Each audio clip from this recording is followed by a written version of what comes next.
할렐루야. 우리 하나님께 감사와 영광의 박수 올려드리겠습니다. 신실하신 하나님, 우리를 향해서 한없는 은혜와 복을 허락해 주신 하나님 감사하고 찬양합니다. 여러분, 특별한 초대 예배 오신 여러분 한 분 한 분 환영하고 축복합니다. 11월 이제 거의 마무리가 되는 그런 시점입니다. 저희가 11월 한 달 동안 시편 산책이라는 주제를 가지고 말씀을 나눴습니다. 그 어느 때보다도 좀 여러 가지 주제에 대해서 좀 깊이 생각을 했던 그런 시간들이었던 것 같아요. 한 해를 서서히 또 마감하면서 또 매듭을 져가면서 여러분 삶 속에 올바른 하나님과의 관계, 또 하나님 앞에 어떤 모습 우리가 감사를 드리고 어떤 열매를 우리가 거둘 것인가, 또 우리의 삶 속에 정말 행복한 그런 삶의 모습과 또 삶의 여러 가지 모습들, 내용들은 어떠한 것이어야 되나, 이런 많은 부분들 시편 기자들의 다양한 고백들을 통해서 우리가 살펴봤습니다. 여러분 삶 속에서 정말 시편 말씀을 통해서 언제나 주님을 더 깊이 만나시는 은혜가 있기를 바랍니다. 하나님은 저와 여러분을 사랑하십니다. 아멘. 하나님, 우리가 행복하기를 원하세요. 말씀을 깊이 들여다볼 때마다 그 하나님의 우리를 향하신 정말 그 따뜻한 음성과 그 마음이 느껴질 때마다 얼마나 감사한지 모르겠어요. 우리 한 사람 한 사람이 삶 속에서 때로는 힘들고 어려운 그런 순간들, 그런 고통의 터널들을 지날 때에도 우리를 끝까지 격려하시고 지켜주시고 새 힘을 북돋아 주시는 그런 선하신, 참으로 좋으신 하나님이심을 여러분 분명히 믿고 고백하며 사실 수 있기를 바랍니다. 오늘 시편 산책 네 번째 시간인데요, 어둠 속에서 부르는 노래라는 제목으로 함께 말씀을 나누려고 합니다. 여러분 삶 속에서 어떨 땐 좀 노래를 부르십니까? 언제 여러분 자주 노래를 하실 기회가 있으세요? 아무래도 좀 기분이 좋을 때, 흥겨울 때, 뭔가 좀 신나는 일이 있을 때 좀 콧노래도 좀 부르고 또 흥얼흥얼하는 어떤 그런 상황들, 그런 순간들이 아마 있을 겁니다. 또 그런가 하면 우리 마음이 굉장히 우울하고 또 낙심이 되고 힘들 때에도 굉장히 쓸쓸한 그 마음을 대변해주는 어떤 유행가 가사나 아니면 평상시에 좀 즐겨 들었던 그런 음악들, 또 심취하기도 하고 또 들으면서 또 위로를 받기도 하죠. 시편의 많은 기자들, 많은 저자들이 자신의 삶의 다양한 그런 삶의 현장 속에서 때로는 힘들고 어렵고 고난 가운데서 하나님을 향해서 뭔가 고백을 하고 찬양을 했던 그런 내용들이 있어요. 특별히 오늘 본문의 저자였던 다윗은 바로 그러한 상황, 굉장히 그의 삶 속에 힘들고 어려운 순간 하나님을 찾고 하나님을 향해서 노래를 합니다. 여러분 아시는 것처럼 다윗은 본래 목동이었죠. 시를 쓰고 또 하프를, 수금을 연주를 하는, 정말 하나님을 어려서부터 정말 신실하게 사랑했던, 사모했던 그런 청년이고 그런 소년이었습니다. 근데 어느 날 정말 우연히 참석했던 어떤 전쟁터, 거기서 골리앗을 쓰러뜨리고 나서 그 당시에 이스라엘의 초대 왕이었던 사울 왕의 눈에 들지요. 그리고 군대 장관이 되고 그 이후로 다윗의 인생이 정말 승승장구를 합니다. 나가는 전투마다 승리를 거두게 되고 큰 인정을 받게 되고 많은 사랑을 경험하게 되죠. 사울 왕과는 정말 돈독한 관계였고 신뢰하는 그런 관계였는데, 너무나도 다윗의 인기가 높아지고 사람들이 다윗을 향해서 많은 칭송과 찬사를 보내니까 사울 왕의 마음속에 시기, 질투심이 생기기를 시작을 했어요. 처음엔 대단히 좋은 관계였지만 그 마음속에 미움이 시작됐고 또 비교의식이 시작됐고, 사울이 전혀 그럴 사람이 아닌데, 그럴 필요가 없는데 마음속에 어떤 열등감, 어떤 그런 패배의식, 이런 모습으로 인해서 점점점 다윗을 미워하고 시기하고 결국에는 다윗을 죽이려고 달려듭니다. 사울의 마음속에 있는 정말 죄된 그런 악한 성향들, 기질들이 있어요. 우리 모두도 마찬가지죠. 아담의 원죄로 인해서 우리 안에 있는 심기어진 죄된 그런 기질들, 씨앗들이 있어요. 근데 그것이 어떤 상황에서 우리도 모르게 그것이 점점 독버섯처럼 커지고 자라나고, 그러다 어느 순간 그것이 우리 안에서 컨트롤, 통제가 안 되면서 때로는 주변 사람들을 너무 힘들게 하는 거예요. 내 주변에 가까운 사람들, 평상시에 굉장히 친하게 지냈고 사랑하는 가족들, 그 사람들에게 지나친 기대나 아니면 지나친 어떤 마음속의 원망들을 토로하면서 굉장히 힘든 관계들이 형성이 되죠. 근데 그러면서 점점 관계들이 파괴가 되고 어려워지는데, 사실 그로 인해서 생기는 제일 큰 피해자는 자기 자신이에요. 당사자 스스로죠. 사울은 보십시오. 다윗을 죽이려고 했지만 결국 다윗을 죽이지는 못해요. 그 과정 가운데 오히려 사울의 모든 삶의 여건들이 아주 처절하게 파괴가 됩니다.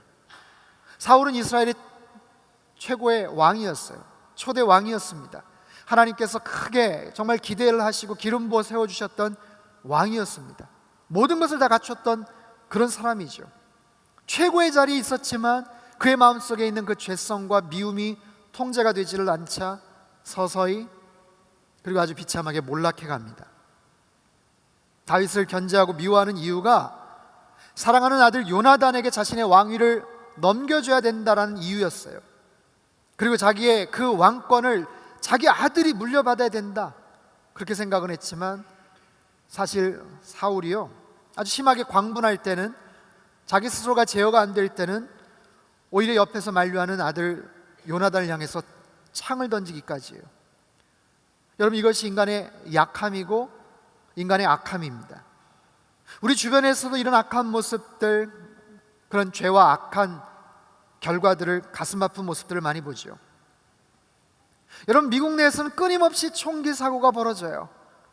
너무나도 안타까운 어린 학생들, 무고한 시민들이 그렇게 피해를 당하고 목숨을 잃죠. 그럼에도 불구하고 왜 총기 규제를 하지를 못할까요? 왜 가까운 나라 중국에서는 음식에다가 온갖 장난을 치고 사기를 칠까요? 왜 우리나라에서 학교나 주택가 가까운 곳에 온갖 유흥가와 퇴폐업소들이 사라지지 않을까요? 전 세계 곳곳에서 불합리하고 부당하고 억울하고 속상한 뉴스와 사건들이 왜 끊이지를 않을까요? 바로 우리 안에 있는 그런 죄성 때문이에요. 좀 더 갖고 싶고, 좀 더 편하고 싶고, 좀 더 누리고 싶은, 자기만 생각하는 그런 중심적인 그런 죄된 뿌리들 때문이죠. 사울 안에 바로 그런 죄성이 있었어요. 더 인정받고 싶고 더 집중받고 싶은 그 마음속의 시기와 질투와 미움이 극대화되면서 한 대상을 향해서 모든 것들이 다 쏟아지기 시작을 해요. 그런 저주와 미움과 시기 질투를 한 몸으로 받고 있었던 다윗이 얼마나 힘들었을까요? 그런 다윗 자신의 힘든 상황을 오늘 시편을 통해서 하나님 앞에 고백을 해요. 오늘 본문 1절 2절 말씀을 우리 같이 한번 읽도록 하겠습니다. 본문 1절 2절 시작. 오 하나님이여, 나를 불쌍히 여기소서, 나를 불쌍히 여기소서. 내 영혼이 주를 신뢰하오니 주의 날개 그늘 아래서 이 재난이 지나갈 때까지 피할 것입니다. 내가 지극히 높으신 하나님께 무엇이든 나를 위해 일하시는 하나님께 울부짖습니다. 4절도 한번 읽겠습니다. 4절이요 시작. 내 영혼이 사자들 가운데 있습니다. 불이 붙은 사람들 가운데 누워 있습니다. 거기까지. 사자들 가운데 있다. 나의 영혼이 사자들 가운데 있다. 불이 붙은 영혼들 가운데 있다. 이것은 다윗을 죽이려고 광분에 휩싸인 혈안이 된 사울을 의미하죠. 마음속에 정말 우글거리는, 이글거리는 그런 증오심에 가득 찬 적들의 그런 추격을 의미해요. 여러분 생각해 보세요. 한 나라의 최고의 왕이 자기가 갖고 있는 최고의 권력을 갖고 많을 때는요 3,000명의 정예부대를 풀어서 다윗을 추격을 합니다. 다윗 한 사람 잡기 위해서 3,000명을 풀어서 다윗을 죽이겠다고 혈안이 돼요. 그 포위망이 점점 좁혀요. 그것이 얼마나 무섭겠어요. 제가 그 전에 양재 사역을 할 때 예배를 마치고 나가는데 JDS 같이 섬겼던 어떤 자매님이 저를 예배 끝나고 찾아와서 저한테 인사를 해요. 그리고 어떤 형제를 소개를 하더라고요. 그러면서 그 형제를 위해서 좀 기도를 해달라는 거예요. 그 형제는 교회를 처음 와봤대요. 교회를 안 다니던 형제인데 그 형제가 어떤 위급한 상황 때문에 지금 특별하게 기도가 필요하다라는 거예요. 그러면서 저한테 짧게 얘기를 하더라고요. 그 형제가 어떤 사연이 있는지는 저는 듣지를 못했어요. 제대로 듣지를 못했어요. 근데 지금 조직폭력배들에게 쫓기고 있다는 거예요. 여기저기서 지금 자기를 찾기 위해서, 잡기 위해서 혈안이 되어 있다는 거예요. 그러면서 형제를 위해서, 마음의 평강을 위해서 제발 아무 일 없도록 기도해 달라는 거예요. 형제는 얼굴이 하얗게 질렸어요. 교회를 다니지도 않는 그런 친구인데 제가 하는 그 기도에 정말 간절하게 반응을 하더라고요. 그 두렵고 떨리는 그 모습과 마음이 저한테도 기도하는 과정 가운데 전이가 되더라고요. 정말 얼마나 무서울까, 얼마나 두려울까. 여러분, 우리는 살면서 이 정도까지는 아니더라도 때론 두려운 상황들을 접하게 되죠. 다윗만큼은 아니더라도 너무 속상하고 억울한 상황들을 만나기도 합니다. 갑작스럽게 인생의 불청객이 찾아와서 인생의 여러 가지 고난과 어려움들, 그런 상황에 우리를 빠뜨리고 말아요. 근데 너무나도 이해가 안 되는 그런 부분들이 많아요. 나는 잘못한 게 없어요. 나는 제대로 운전을 했어요. 근데 상대방의 과실로 인해서 큰 사고를 당하고 어려움을 당할 때가 있죠.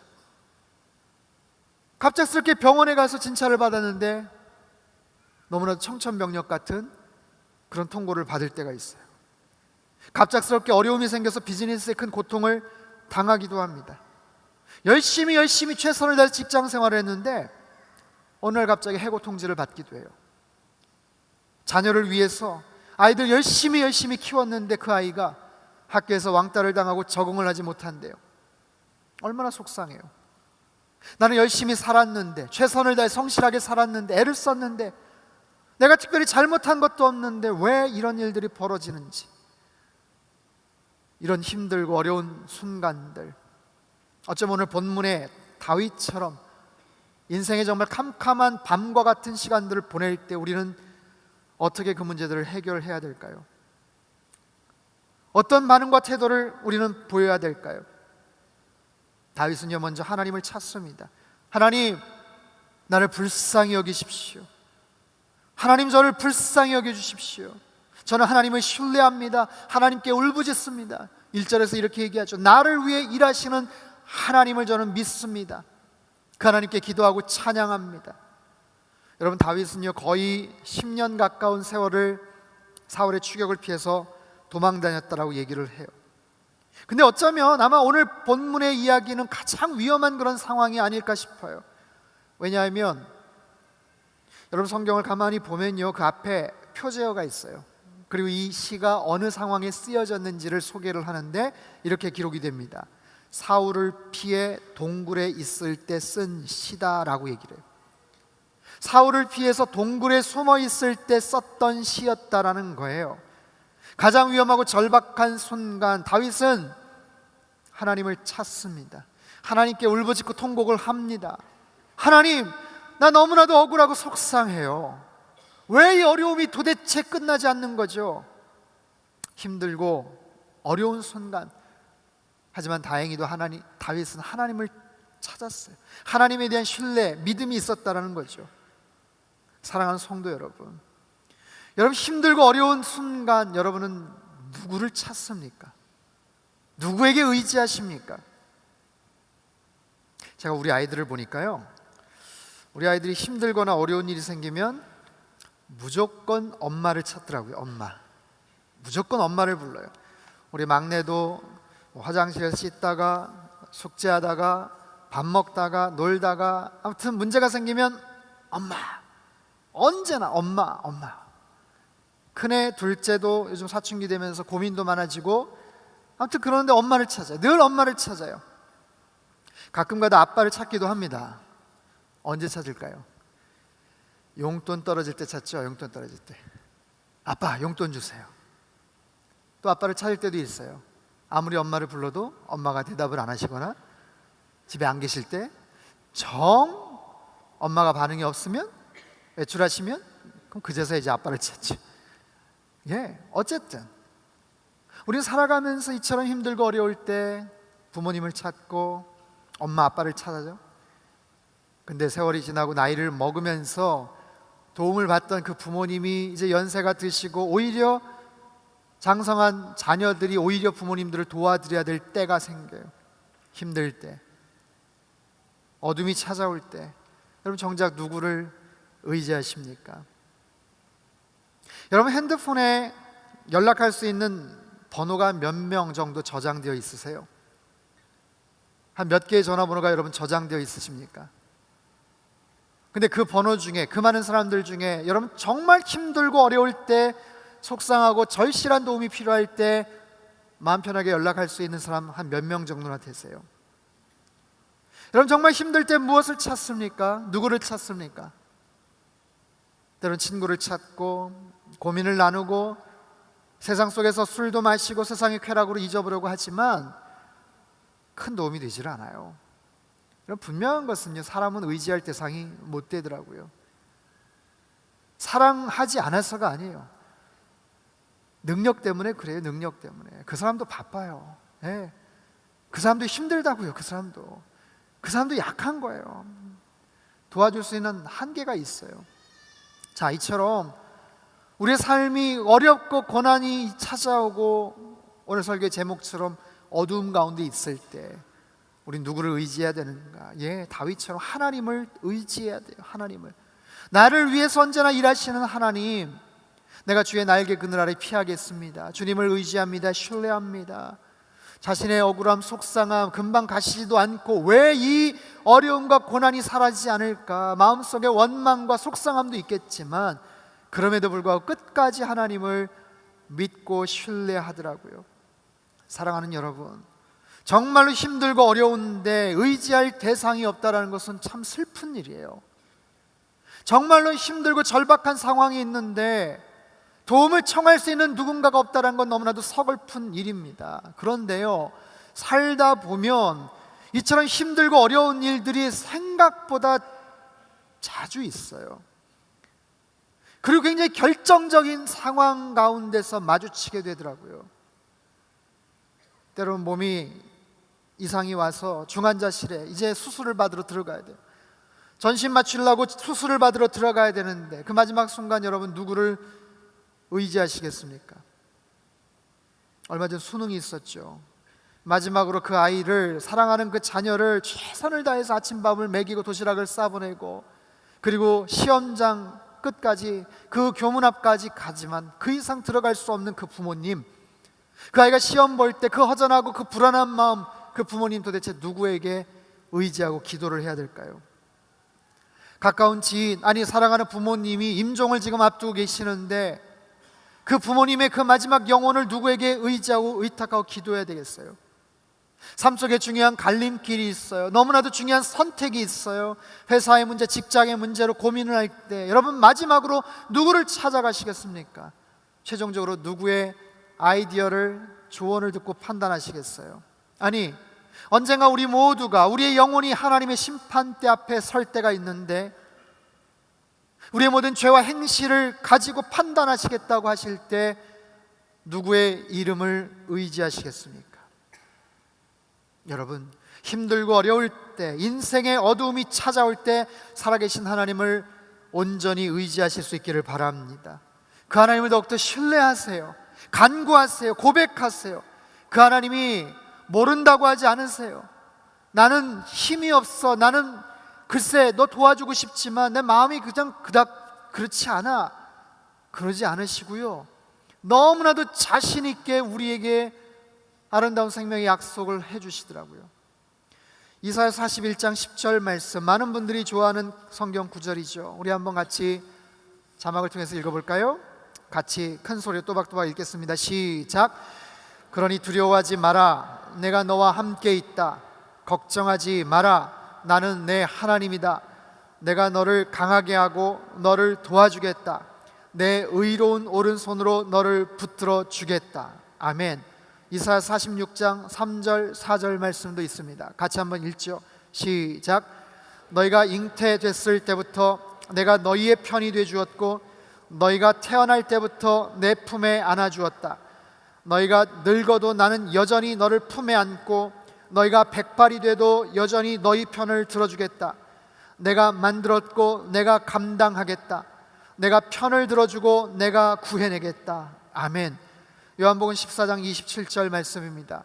같이 한번 읽겠습니다. 시작. 곧 내 평안을 너희에게 준다. 내가 주는 평안은 세상이 주는 것과 같지 않다. 너희는 마음에 근심하지 말고 두려워하지 말라. 아멘. 두려워하지 말라, 걱정하지 말라, 주님 말씀하세요. 왜요? 그 하나님이 나와 함께 하시기 때문에. 그 하나님이 나를 지켜주시기 때문에, 너는 내 것이라고 말씀하시기 때문에 어려서부터 뿐만 아니라 너가 백발이 되어서 힘들고 고난이 찾아오든 난 언제나 너의 편이 되어줄 거야. 너에게 평안을 줄게. 세상이 알지도 못하고 감당할 수 없는 그런 평안을 너희 마음에 줄 테니 너희는 근심하지 마라, 걱정하지 마라. 사랑하는 성도 여러분, 여러분 마음 가운데 주님께서 주신 온전한 평강을 여러분 마음속에 누리실 수 있기를 바랍니다. 두려워하지 마세요. 걱정하지 마세요. 그 주님을 온전히 붙잡고 나아가실 수 있기를 바라요. 다윗은 그랬어요. 너무 힘들고 속상하지만 그 하나님 앞에 울부짖고 기도하고 고백하고 하나님 앞에 자신의 마음을 중심을 드렸어요. 근데 거기서 끝나지 않아요. 다윗의 그 아름다운 고백은요, 그 다음 단계로 넘어갑니다. 거기에서 다윗의 훌륭한 믿음의 사람이라고 하는 이유가 거기에 있어요. 우리 5절 말씀 같이 읽어볼까요? 5절 말씀 읽겠습니다. 시작. 오 하나님이여, 하늘 위까지 높임을 받으소서. 주의 영광이 온 땅 위에 있게 하소서. 자, 처음에는요 자신의 신세 한탄으로 시작된 것 같아요. 저를 좀 불쌍히 여겨주십시오, 좀 도와주십시오, 하나님 지켜주십시오. 그런데 그런 상황에서 이제는 5절서부터는 바뀌어요. 하나님을 찬양하기 시작해요. 지금까지는 자신의 상황에 대한 탄식이고 도움의 요청이었다면 5절 이후부터는 하나님을 찬양하기 시작합니다. 그리고 7절, 8절에 보니까 뭔가 확신을 한 듯 보여요. 우리 7절, 8절도 같이 한번 읽겠습니다. 시작. 오 하나님이여, 내 마음이 정해졌습니다. 내 마음이 정해졌습니다.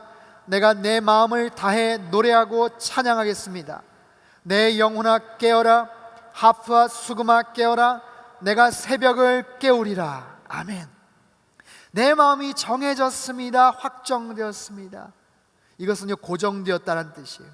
굳건하게 되었다는 뜻입니다. 즉 하나님께 대한 신뢰와 믿음이 더 공고히 쌓여져 간다. 그리고 마음속에 뭔가 결단하겠다는 그런 의미예요. 그러면서 8절에서 말하죠. 내 영혼아 깰지어다, 하프와 수금아 깰지어다, 내가 새벽을 깨우리로다. 예, 내가 새벽을 깨우리로다. 이런 굉장히 유명한 잘 알려진 구절이죠. 다윗이 말합니다. 새벽을 깨우겠다고. 어떻게 새벽을 깨울까요? 새벽은 굳이 안 깨워도 돼요. 그냥 옵니다. 새벽이 자기가 알아서 와요. 그냥 깨울 필요가 없죠. 알아서 새벽이 되죠. 그럼에도 불구하고 다윗의 이 고백은요, 물리적인 시간적인 그런 새벽의 의미가 아니라 내 영혼의 새벽이여 깨어날지어다, 내 마음의 새벽이여 일어날지어다. 내 감정과 의지와 잠들어 있고 움츠러져 있던 그 새벽, 마음의 새벽, 그 의지의 새벽이 깨어날 것을 지금 선포하는 거예요. 물리적으로 찾아오는 시간의 새벽은 깨울 필요가 없지만 마음의 새벽, 영혼의 새벽은 내가 의지적으로 깨워야 돼요. 일으켜야 돼요. 여러분 정말 중요한 것, 정말 하고 싶은 것이 있어요. 하지만 하지 못했던 일들이 많죠. 한 해가 저물어 갑니다. 여러분 마음속에 소망했던 것, 정말 꼭 올해 안에 하고 싶었던 것, 못 이루었던 것들이 있죠. 이유가 뭡니까? 잘 생각해 보면 능력이 없어서가 아니에요. 나의 의지가 약해서 그랬을 가능성이 많습니다. 내가 좀 더 단호하게, 좀 더 마음속에 굳건한 의지를 가지고 그것을 했었더라면 아마 실천을 하고 이행을 했었을 텐데 결단하지를 못했고 실행하지를 제대로 못해서 정말 이루고 싶었던 것들이 이루어지지 않은 것도 참 많아요. 잘 생각해 보세요. 여러분 능력 때문이 아니라니까요. 여러분 정말 중요한 것, 꼭 필요한 것들 그냥 막연하게 소망을 품는다고 잘 되지 않습니다. 여러분 3kg, 5kg 다이어트 하는 것도요 정말 너무너무 열심히 해야 돼요. 열심히. 너무 배고픈데 그걸 꼭 참고서 아무튼 운동도 하고 그래야 되는 거예요. 그래야 그 정도도 빠지고 그러는 거예요. 확실한 동기부여가 필요하다는 거죠. 자신의 분명한 동기부여, 분명한 굳건한 의지와 마음 먹지 않으면 잘 되지 않아요. 사랑하는 성도 여러분, 여러분 마음속에 소원하는 일들이 있으세요? 꼭 해야 될 일들, 이루어야 될 중요한 문제들이 있나요? 그렇다면 주님께서 기뻐하시는 그 일들 마음속에 결단하세요. 정말 꼭 이루어야 되겠다. 하나님, 제가 다짐합니다. 결단합니다. 제 마음을 정하겠습니다. 여러분 우리의 삶의 모든 출발은요 마음의 결단에서 시작이 되더라고요. 나의 선택에서 움직이는 거예요. 우리의 삶 가운데 여러분 바른 결단력이 있기를 주님의 이름으로 축원합니다. 보세요, 다윗은요 그렇게 마음의 결단을 했어요. 그리고 본격적으로 하나님을 찬양하는 거예요. 하나님을 향해서 그의 마음이 확고부동하게 정해지고, 그리고 하나님을 향해서 바라보는데 그의 영적인 눈이 열려요. 그의 찬양이, 그의 어떤 어조, 곡조가 너무너무 아름다운 모습으로 그렇게 밝혀지는 모습을 봐요. 우리 9절서부터 11절까지 말씀을 같이 한번 읽지요. 9절에서 11절까지 말씀 우리 한 목소리 읽겠습니다. 시작. 오 주여, 내가 백성 가운데서 주를 찬양하겠습니다. 민족들 가운데서 주를 노래하겠습니다. 주의 인자는 커서 하늘보다 높고 주의 진리는 구름에까지 이릅니다. 오 하나님이여, 하늘보다 높임을 받으시고 주의 영광이 온 땅을 덮게 하소서. 여러분, 그의 기도의 모습, 찬양의 내용을 보세요. 그의 시선이 어디에 가 있는가? 9절 다시 한번 띄워주세요. 그가 어떤 표현을 하는가? 내가 9절이요, 백성 가운데서, 내가 백성 가운데서, 내가 민족들 가운데서 주를 노래합니다. 10절 한번 띄워주세요. 주의 인자는 커서 하늘보다 높습니다. 하늘보다 높습니다. 그리고 주의 진리가 구름에까지 이르릅니다. 11절도 한번 띄워주세요. 하나님이여, 하늘보다 높임을 받으시고 주의 영광이 온 땅을 덮게 하소서. 여러분, 마치 지금 다윗은요 어떤 높은 산 정상에서 지금 천지를 바라보면서, 천하를 내려다보면서 하나님을 찬양하는 것 같아요. 주 하나님 지으신 모든 세계, 막 그런 찬양이 울려 퍼지는 것 같아요. 그의 시선이 하늘에 닿아 있고 구름에 닿아 있고 온 땅에 지금 닿아 있어요. 민족을 노래하고 백성을 노래하고 하나님을 향해서 얼마나 스케일이 큰 그런 찬양과 고백을 하는지 몰라요. 여러분 보세요. 하지만 다윗은 지금 정말로 어려운 순간을 보내고 있어요. 아까도 제가 말씀을 드렸죠. 이 시를 어디서 썼다고요? 어디서 썼다고요? 사울의 추격을 피해서 동굴에 숨어서 쓰고 있어요. 동굴. 여러분, 수학여행 때 가서 종유석 기둥이 막 있고 화려한 조명이 있는 그런 동굴이 아니에요. 그런 동굴이 그저 겨우 몸 피신할 수 있는 그런 정도의 좁고 협착한, 냄새나고 칙칙한 그런 동굴이에요. 그가 분명히 숨어 있다면 거기에 불도 켜지 못했을 겁니다. 그만큼 절박한 거죠. 바깥에서 알고 들어오면 어디 도망갈 데가 없어요. 터널이 아니라니까요. 동굴이에요. 막다른 곳이라고요. 더 이상 피할 곳도 없는 그곳, 횃불을 켤 수도 없는 그런 상태, 크게 소리를 내어 지를 수도 없는 그런 상태. 상황은 최악이죠. 그의 몸은요 지금 동굴 안에 묶여 있어요. 자유롭지가 못해요. 그의 육신의 시선은요 어디를 바라보고 있을까요? 캄캄한데 어디를 보겠어요? 여러분, 바로 눈앞에 있는 것도 아마 구분이 잘 안 될 그런 상황이에요. 어떠한 소리도 어떠한 빛도 지금 용납되지 않는, 허락되지 않는 그런 절박하고 딱한 그런 상황. 하지만 다윗은 그 누구보다도 힘찬 찬양을 하고 있죠. 다윗은 그 누구보다 높은 곳에서 먼 곳을 바라보는 것처럼 찬양하고 있죠. 다윗은 누구보다도 지금 하나님과 함께 그분을 힘있게 찬양하고 있다라는 거예요. 눈앞은 캄캄하고 옴짝달싹할 수 없는 그런 속박된 그런 상황인데도 다윗의 영안이 지금 열려 있어요. 다윗의 영적인 시력이 먼 곳을 지금 바라보고 있다고요. 여러분, 시력이 얼마나 되세요? 그 전에 TV에서 한번 소개가 됐는데, 이태리의 시모네 아레나라는 한 남자분이 계시는데, 이분이 정말 시력이 엄청나게 좋은 분으로 아무튼 소개가 됐어요. 서울 경북궁에서 이순신 동상까지 약 600m 숫자를 구분을 한다고 해요. 사람이 아니죠, 사람이. 광화문 거리에서 시청역 앞에 있는 1km 정도의 글자를 읽어냈다고 얘기를 해요. 그래서 이 사람, 시모네라는 사람 시력 검사판으로 측정을 했는데 6.0이 나왔어요. 6.0. 더 이상 측정 불가. 근데 이 사람만이 아니라 가족들이 다 좋대요. 이 사람 살고 있는 데가 어디냐면 이태리 시칠리아 섬, 거기서 어부인데 원래 그 조상들, 자기네 친척들 다 아무튼 시력이 좋대요. 높은 데 올라가가지고 먼 발치에 있는 황새치, 하여튼 생선이 물고기가 어디로 지금 피신하는지를 먼 곳에서 늘 보고 아무튼 그렇게 노력을 했기 때문에 시력이 좋아졌다는 얘기를 해요. 여러분, 이렇게 시력이 좋은 사람도 있지만 오늘 다윗의 영적 시력은요, 글쎄요, 과연 그것을 측정을 한다면 어느 정도나 나올까요? 다윗의 지금 삶의 여정 속에서 다윗이 바라보고 있는 그런 영적인 시선을 통해 굉장히 중요한 교훈을 우리에게 말합니다. 특별히 인생의 어둠 속에서 우리가 무엇을 바라는가? 첫 번째, 인생의 어둠 속에서 우리는 더 크게 볼 수 있어야 됩니다. 내가 처한 상황을 크게 본다는 것, 그건 큰 그림 안에서 본다는 거예요. 내가 처한 상황을 바라보고 그 상황을 해석할 수 있어야 돼요. 그런데 대부분의 사람들은 어려움이 닥치면 크게 보지는 못합니다. 그것이 전부라고 생각을 합니다. 그리고 굉장히 주관적으로 그것을 해석을 합니다. 여러분, 그 상황은요, 그 어느 때보다 사실 객관적인 판단이 필요한 때예요. 내가 지금 처해 있는 상황이 얼마나 객관적이고 어떤 그림 하에서 이루어지고 있는지를 바라볼 수 있어야 그 다음 스텝에 대한 문제 해결 아이디어가 떠오르거든요. 근데 대부분 사람들은 크고 어려운 문제가 닥치면 그것을 큰 그림 속에서 바라보지를 못해요. 그리고 그것이 전부라고 생각을 합니다. 객관적으로 보지를 못해요. 보다 더 큰 그림, 보다 더 큰 스크린으로 볼 수 있다면 좋겠죠. 제가 지난주에 인터스텔라라는 영화를 봤는데 보신 분들 많죠. 굉장히 재밌더라고요. IMAX로 한번 더 보고 싶어요. IMAX로 봐야 된다고 그러더라고요.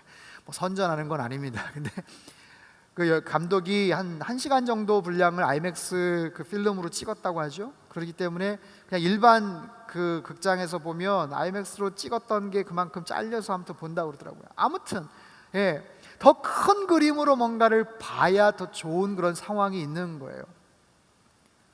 다윗이 지금 그랬어요. 다윗이. 여러분, 리더십에 대해서 관심이 많은데 리더는 누군지 아세요? 리더는 큰 그림을 볼 줄 아는 사람이에요. 그것이 리더가 가진 비전이죠. 그렇다면 그 리더의 리더십은 뭔지 아세요? 자기가 본 그림을 팔로워에게 볼 수 있게 만드는 거예요. 내가 본 그림, 그것이 리더의 비전이고 내가 본 그림을 팔로워에게 볼 수 있게 만드는 능력이 리더십이겠죠. 참된 리더를 만나면요, 우리가 가진 큰 그림을 볼 수 있게 되더라고요. 예수님 한번 생각해 보세요. 예수님의 제자들을 한번 생각해 보세요. 한 번도 팔레스틴 지역을 떠나본 적이 없는 그 제자들에게 주님께서 얼마나 가슴 벅찬 큰 그림을 보여주신지 몰라요. 예루살렘과 온 유대와 사마리아와 땅끝까지 이르러 내 증인이 될 거야. 너희는 만천하에 다니면서 복음을 전하게 될 거야. 주님께서 큰 그림을 갖고 계세요. 하나님은 가장 큰 그림. 다윗은 지금 어두워서 아무것도 볼 수 없지만 오히려 그 하나님의 시각으로 자신의 상황들을 보니까 가장 큰 그림을 그가 바라보게 되더라고요. 두 번째는요, 인생의 어둠 속에서 우리는 더 길게 볼 수 있어야 돼요. 더 먼 곳일 수도 있지만 더 길게 볼 수 있어야 됩니다. 왜냐하면 그래야 그 다음 스텝이 보이거든요. 근데 대부분 우리가 처해 있는 상황 가운데서 어려움이 닥치면 그 다음 스텝이 보이지를 않아요. 그 다음 고민과 그 다음 솔루션 아무것도 보이질 않습니다. 그래서 쉽게 낙심하거나 포기를 하죠.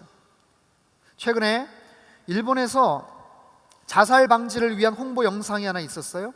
제가 영상을 보니까 신데렐라나 미운 오리 새끼 같은 우화를 소재로 이렇게 영상을 만들었더라고요.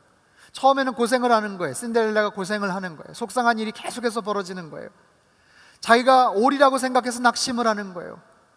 그래서 거기 있는 주인공, 거기 있는 학생이 너무 속이 상하니까 학교 건물 위층 빌딩에서 아래를 쳐다보면서 극단적인 선택을 하려고 해요. 근데 거기는 주인공이 얘기하는 거예요. 그러지 말라는 거예요. 지금 조금 있어 왕자님이 오신다는 거예요. 조금 있으면 네가 이제 오리가 아니라 넌 백조라는 것을 넌 깨닫게 될 거라는 거예요. 진짜로 좋은 거는 조금 있으면 이제 벌어지는데 왜 지금까지 잘 참아놓고 극단적인 선택을 하려는 거예요. 사랑하는 성도 여러분, 우리 인생에서 그런 일들이 많죠. 좋은 일들이 언제 나타날지 사실 몰라서 낙심을 하죠. 그런데 삶에 어둠이 있으면 반드시 빛이 있어요. 내리막길 있으면 반드시 오르막길도 있는 법이에요. 여러분, 인생에 이런 굴곡들이 어느 특정한 사람에게만 있을까요? 항상 어떤 사람은 항상 계속해서 안 되고 안 풀리고 뭔가 꼬이고 그럴까요? 어떤 사람은 항상 양지 바른 곳에서 뭔가 잘 되고 계속해서 좋은 일들만 벌어질까요? 그렇지 않습니다. 어느 인생에 어떤 사람이 그런 일이 있겠어요?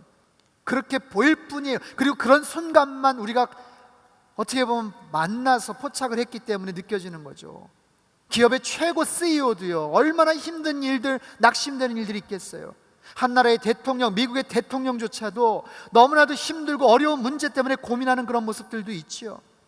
여러분, 지금까지 어려웠다면, 지금까지 잘 참아오고 힘들었다면 그만큼 많이 지나온 거예요. 조금만 더 견디고 조금만 더 참으면 가장 좋은 일들, 가장 기가 막힌 반전이 벌어질 거라는 거죠. 여러분, 그때를 기다리셔야죠. 여기까지 잘 참고 왔다면. 사랑하는 성도 여러분, 우리 삶 속에서 노래를 불러야 될 때가 있어요. 힘들기 때문에 노래를 불러야 하기도 합니다. 힘드니까 노래를 부르는 거예요. 너무 힘드니까. 그렇지 않으면 무섭고, 그렇지 않으면 외롭고, 그렇지 않으면 그냥 주저앉을 것 같으니까 그 노래가 나에게 힘이 되고 소망이 되고 위로가 되고 내일을 향한 능력이 되기 때문에 우리는 힘들 때 어둠 가운데서 노래를 불러요. 저는 골프 칠 줄은 모르지만 많은 골프 연습하는 분들이 벙커 탈출할 때 어떻게 해야 되는지 연습하는 걸 본 적은 있어요. 잘은 모르지만 벙커를 피하는 법을 가르치지는 않는 것 같아요.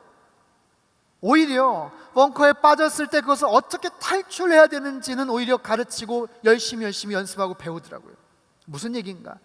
누구에게나 인생에는 고난이 있다라는 거예요. 근데 그 고난을 어떻게 헤쳐나가는가, 그 어려움을 어떻게 극복하는가, 그것을 우리는 알아야 돼요. 여러분, 고난 없는 인생을 바라지 말고 고난을 헤쳐가는 법을 배우실 수 있기를 바랍니다. 다시 한번 반복할게요. 고난 없는 인생을 바라지 말고 고난이 있을 때 그것을 헤쳐나갈 수 있는 방법을 익히세요. 어둠 속에서 부르는 그 노래를 통해 인생의 빛 가운데로 여러분 나가실 수 있기를 바랍니다. 어둠 속에서 하나님을 찬양하고 부르는 그 노래가 여러분을 진리의 빛, 생명의 빛, 그곳으로 인도해 줄 거예요. 마지막으로 한 가지 이야기만 하고 마치려고 합니다. 오늘 주인공이 다윗이잖아요. 제가 이 말씀을 준비하면서 한 사람이 떠올랐어요. 다윗이라는 이름의 아이가 있습니다. 지금 초등학교 한 1학년 정도 됐는데, 제가 그 전에 남양주 온누리교회 담당을 할 때 이 다윗이라는 아이가 태어난 지 얼마 안 됐어요. 근데 이 아이가 태어날 때 좀 장애가 있었습니다. 어떤 곳에 장애가 있었냐면 소화 기능에 장애가 있었고, 심각하게 대장, 그리고 췌장, 맹장, 소장 부분을 빼놓고 나머지 그 장기 부분이 다 작용을 안 하는 거예요. 그래서 그 어린 아기, 태어난 지 얼마 안 된 아이를 마취를 하고 전신 마취를 하고 큰 수술을 여러 번 해서 결국에는 그것이 힘들겠다라는 판단하에 인공으로 배변을 할 수 있는 주머니를 만들었어요. 그래서 이 아이가 먹은 것을 인공 주머니에 담겨져서 그렇게 해서 배변을 한 2살 정도까지 했습니다. 2살 정도 되고 어느 정도 좀 아이가 좀 크니까 다시 수술을 해서 혹여 그 안에 기능이 살아있는지, 만약에 안 되면 더 이상 그 인공으로 쓸 수가 없기 때문에 소장 부분이라도 그것을 항문으로 연결을 해서 어떻게 애를 살려야 되겠다, 그런 수술을 받는 거예요. 근데 그때까지 아이가 어린 2살 정도 되는 그 기간 동안 너무나도 큰 수술을 받고 전신 마취를 수없이 하고 항생제 투여를 하는 바람에 부작용이 왔어요. 그 부작용이 어디로 갔냐면 청력으로 갔어요. 청력으로. 그래서 청력에 아주 심각한 이상이 생겼어요. 듣지를 못하는 거예요. 2살 되었을 때 아이의 배를 가르고 다시 수술을 했는데 결국에는 소장과 항문을 직접 연결을 하고 나머지 부분을 다 드러냈어요. 큰 수술을 받은 거죠. 가까스로 소장하고 항문부를 연결을 했는데 한 번도 써보지도 않고 그것이 정상적이지가 않잖아요. 그러다 보니까 이 아이가 먹은 것이 그냥 다 물처럼 그냥 나오는 거예요. 전혀 그 기능과 역할을 하지를 못하는 거예요. 그것 또한 너무나도 어렵고 고통 가운데 있었어요. 그때 그 다윗 아버지는 망우동인가요? 그쪽에서 조그마한 횟집을 하고 있었어요. 동네 그 횟집, 일이 얼마나 많은지 몰라요. 아침 새벽부터 일찍 수산시장에 나가서 횟감 떠오고 음식 준비 다 해서 하루 종일 손님 맞이하고 밤 12시가 되면 겨우 청소 다 하고 그때서야 치우고 1시 정도에 들어가고 그리고 다시 또 아침에 일어나서 반복하고. 근데 참 그 아버지가 너무나도 굳건한 믿음을 가지고 그 다윗을 위해서 돌보고 애를 쓰고 함께 노력을 해요. 둘째가 생겼어요. 그러니까 엄마가 케어를 제대로 어떻게 하지도 못하는 거예요. 만삭이 돼가고 아이는 그렇게 되고 아이는 점점 힘들고 너무 상황이 지금 열악한 그런 딱한 그런 상황이에요. 그런 상황 속에서 병원을 수도 없이 가고 왔다 갔다 할 때 이 다윗의 아버지가 한 번은 가장 힘들 때를 얘기를 하더라고요. 아이 케어하느라고 병원에 가서 식당이랑 이걸 돌보지를 못하고 어느 날 좀 늦게 횟집에 갔더니 그 수족관에 있는 생선들이 다 죽어가지고 둥둥 떠 있었을 때 그것을 큰 망으로 그것을 죽은 생선을 걷어 올리면서 정말 말로 표현할 수 없는 그런 고통과 아픔을 느꼈어요. 그럼에도 불구하고 새벽 1시 다 뒷정리하고 조그마한 방 거기에서 기도를 하고 어떨 때는 새벽 수산시장 가기 전에 새벽 예배 들려서 기도를 하고 그리고 주일날이면 일부 예배 때 꼭 찬양팀을 서고 정말 열심히 하나님 붙잡았던 그런 형제예요. 그 아이 소장 기능이 제대로 역할을 하지를 못할 때 제가 그 당시에 장신대에서 강의를 한 적이 있었는데 그걸 학생들하고 잠깐 기도 제목을 나누는데 수업 끝나고 나서 어떤 신학생이 저를 찾아오더라고요. 제가 아는 어떤 분이 그 교회에서 비슷한 일이 있었는데 그런 경우 소화가 안 되고 아니죠 제대로 배설이 안 될 때 그 쌀뜨물 있잖아요. 쌀뜨물을 먹이니까 그것이 효과가 있었다고 얘기를 하는 거예요. 너무 신기하게 아무튼 그 순간에 어떻게 그 얘기를 듣고 제가 그 이야기를 가서 해줬어요. 근데 정말 효과가 있었어요. 정말로. 그 전까지는 그냥 줄줄줄 물처럼 흘려보냈는데 그 뒤로는 쌀뜨물을 좀 먹이면서 그게 효과가 됐어요. 나중에 얘기를 들어보니까 그것도 좀 어려움이 있었을 때는 밤 있죠. 밤. 이거 뭐 약간 이상한 코너같이 지금 돼버렸는데 하여튼 밤을 잘 가지고 먹이니까 소화 기능이 굉장히 활발하게 진행이 됐다고 얘기를 하더라고요. 그리고 나서 그 아이가 청력을 완전히 상실할 상황이 되어서 인공 와우 수술이라고 이 안에다 인공 고막을 넣는 또 큰 수술을 받습니다. 근데 너무나도 감사하게 그것이 잘 그 안에서 자리를 잡고 지금은 너무나도 씩씩하고 건강한 아이가 되었어요. 그리고 아직까지도 약간의 소화하는 배변하는 그런 어려움은 좀 있지만 정상 아이들하고 거의 똑같이 그렇게 지금 지내게 되었어요. 열심히 요식업계에서 정말 열심히 일을 하던 그 형제를 어떤 분이 잘 눈여겨봐서 다음 달이면 뉴질랜드의 아주 큰 공항에 있는 큰 쇼핑몰 거기에다가 가게를 하나 차려주고 거기 가서 아예 이민을 가서 거기서 잡도 갖고 그 아이들 거기서 마음껏 장애가 있고 좀 어려우니까 거기서 생활할 수 있게끔 지금 배려를 해주고 이민 수속을 지금 밟고 있는 중이에요. 제가 그 형제의 이야기를 그리고 그 다윗이라는 그 아이의 모습을 보면서 정말 큰 은혜가 되었던 거는 정말 누구보다도 힘들고 어려운 고통의 터널 가운데서도 때론 2시간, 3시간밖에 잠을 못 자면서도 기도의 시간을 놓치지 않았고 거의 한 번도 제 기억에는 정말 거의 한 번도 빼놓지 않고 주일날 일부 찬양팀에서 열심히 간절하게 찬양을 했었던 그런 모습이 떠올라요. 사랑하는 성도 여러분, 내 삶에 이런 어두움이 찾아올 때가 있습니다. 여러 가지 이유로 어두움이 있겠죠. 어두움이 있다는 건 뭐예요? 내 앞이 보이질 않는다는 거예요. 내 앞길이 보이질 않는 거예요. 뭔가를 선택하고 결정해야 되는데 내 앞길이 보이질 않는 거예요. 내 진로의 문제, 내 직장과 취업의 문제를 어떻게 해결해야 될지 모르는 거예요. 내 결혼 배우자의 문제, 때론 너무나 절박한 생활고의 어려움 속에서 어떻게 될지 모르는 거예요. 사랑하는 자녀들의 미래에 대한 문제, 심각한 관계적인 어려움 때문에 그 앞길에 대한 소망이 비춰지지 않을 때가 있어요. 그래서 너무나도 힘들고 속상해서 뭔가를 해야 되는데 할 수 있는 게 아무것도 없을 때 우린 되게 절망합니다. 좌절합니다. 낙심합니다. 그리고 입에선 불평과 원망이 튀어나와요. 누구보다도 불평하고 원망할 수 있는 그런 적절한 환경이겠죠. 하지만 그런 상황에서조차 오늘 본문의 다윗처럼, 그 다윗의 아버지처럼 오히려 하나님을 찬양할 수 있다면 어떨까요?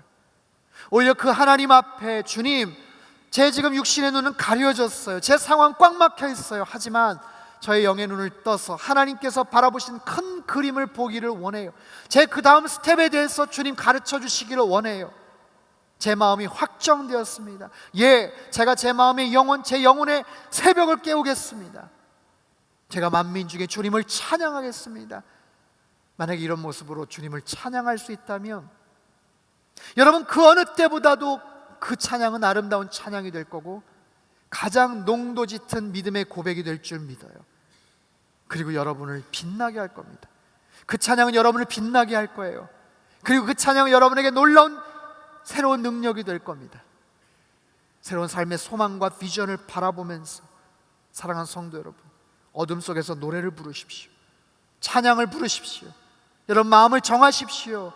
그냥 낙심하고 좌절하지 마시고 내 영혼을 깨우시고 그 하나님을 향해서 온전한 믿음의 고백을 하십시오. 내가 만민 중에 주님을 찬양하겠습니다. 주의 진리는 궁창 위에 이릅니다. 주의 인자는 커서 하늘 위에 이릅니다. 주님, 제가 그 높고 위대하신 주님을 찬양하겠습니다. 다윗의 이 아름다운 믿음의 고백이 저와 여러분의 고백이 되시기를 바랍니다. 우리 시간 같이 한번 아까 불렀던 찬양인데요, 내가 만민 중에, 우리 믿음의 고백을 같이 한번 부르도록 하겠습니다. 내가 만민 중에, 내가 만민 중에 오 주께 감사하며 주님을 찬양하리. 열방 중에서 주의 인자는 커서, 주의 인자는 커서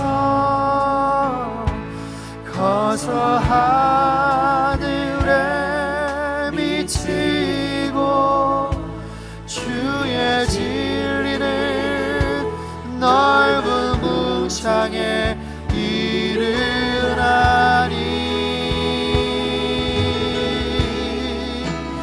하늘 위에 주는 높이 들리며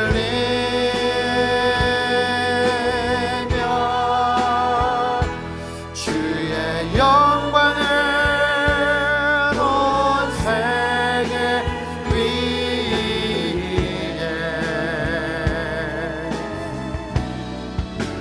하늘 위에 주님 높이 들리며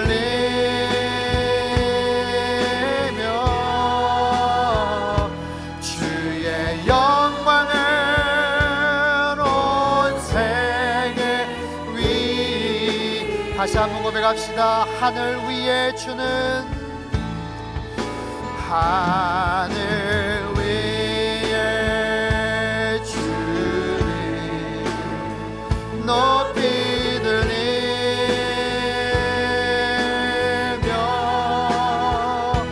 주의 영광을 온 세계 위에.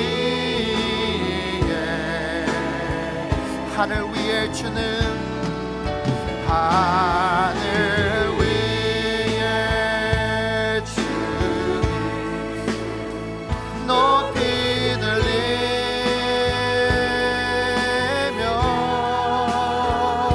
주의 영광을,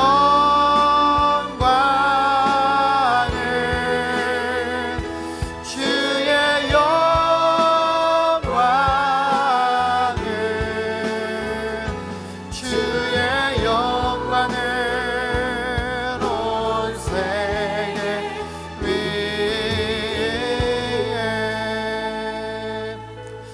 우리 시간 다 같이 두 손을 들고 함께 기도하기를 원합니다. 하나님, 주님의 영광이 하늘 위에 있음을 압니다. 주님의 찬란한 진리가 궁창 위에 다다른 줄 압니다. 주님, 저희들의 영적인 시선을 밝혀 주시옵소서. 우리의 인생의 모든 삶의 여정이 때론 너무나도 곤고하고 답답하고 한치 앞을 구분하기 힘들지만 하나님, 우리의 영적인 눈을 밝혀주시어서 더 멀리 바라보게 하시고 더 높이 바라보게 도와주시옵소서. 주님, 내 마음이 확정되었습니다. 내가 새벽을 깨우겠습니다. 나의 영혼의 새벽을 깨우겠습니다. 내 마음과 의지와 감정의 새벽을 깨우겠습니다. 포기하지 않겠습니다. 절망하지 않겠습니다. 살아계신 하나님 앞에 온전한 영광을 올려드리며 힘들고 어려울 때 내 인생의 어둠 속에서 주님을 찬양하며 하나님, 이 어려움들을 잘 극복하며 이기며 나아가겠습니다. 주님, 역사해 주시고 하나님, 나를 불쌍히 여겨주시고 나에게 도움을 주시고 하나님, 은혜를 허락하여 주옵소서. 주님, 은혜를 더하여 주옵소서. 우리 같이 한번 통성으로 기도하며 나아가겠습니다. 함께 기도하겠습니다. 하나님 아버지, 이 시간 저희들 주님 앞에 간구합니다. 주님의 높고 위대하심을 찬양합니다. 주님, 주님께서 바라보시는 우리의 삶의 모든 것들을 저희들의 영적인 눈을 떠서 바라보게 하여 주옵소서. 하나님, 우리의 안치 앞이 알지 못합니다. 하나님, 어떻게 결정해야 될지 판단할지 모릅니다. 나의 진로의 문제, 직장의 문제, 취업의 문제, 결혼 배우자의 문제, 생활고에 너무나도 각박하고 두려운 어려움이 있습니다. 하나님, 우리 자녀들의 미래 문제와 심각한 관계적인 어려움이 있습니다. 그 다음 스텝이 보이질 않습니다. 하지만 저희들의 영혼을 밝혀주시옵소서. 하나님, 전체 큰 그림을 바라보게 하시고 하나님께서 결국에는 승리케 하시고 하나님, 우리의 모든 것들을 아버지의 능히 넉넉히 하실 것이라는 것을 믿고 바라보며 나아가게 하여 주옵소서. 살아계신 하나님 아버지, 어둠 속에서 주님을 찬양하기를 원합니다. 힘들고 어려운 순간 우리는 낙심하고 좌절하고 절망하고 우리 입술에는 불평과 원망이 가득 차 있을 수 있지만 오늘 시편기자 다윗의 고백을 바라보며 우리보다 훨씬 더 힘들고 어려운 순간, 한치 앞을 구분하지 못하고 아무것도 할 수 없는 그 동굴, 처절한 그 절망의 상황에서도 그의 영안은 밝혀져서 하늘의 궁창에 하나님의 영광을 바라보고 노래한 것을 봅니다. 주님, 우리의 영안을 밝혀 주시옵소서. 우리에게 더 큰 그림을 보여주시옵소서. 우리 앞에 펼쳐질 주님의 놀라운 위대한 일들을 저희들이 기대하며 바라보게 하여 주옵소서. 낙심하지 않고 절망하지 않기를 원합니다. 우리의 마음에 확정을 가지고 주님을 찬양하며 새벽을 깨우며 우리의 영혼과 마음과 우리의 감정과 의지의 새벽을 깨우며 주님 앞에 달려나갈 때 그 찬양과 그 노래가 우리를 찬란하게 빛을 허락해 주고 하나님, 우리를 더 좋은 곳으로 인도해 주실 줄 믿사오니 주님, 절망과 힘들고 낙심한 가운데 있는 우리의 모든 지체들을 한 사람 한 사람 붙잡아 주시고 세임과 능력을 허락하여 주시옵소서. 존귀하신 예수님의 이름을 감사하며 기도하옵나이다. 아멘. 아멘. 할렐루야. 우리 하나님께 감사와 영광의 박수 드리겠습니다.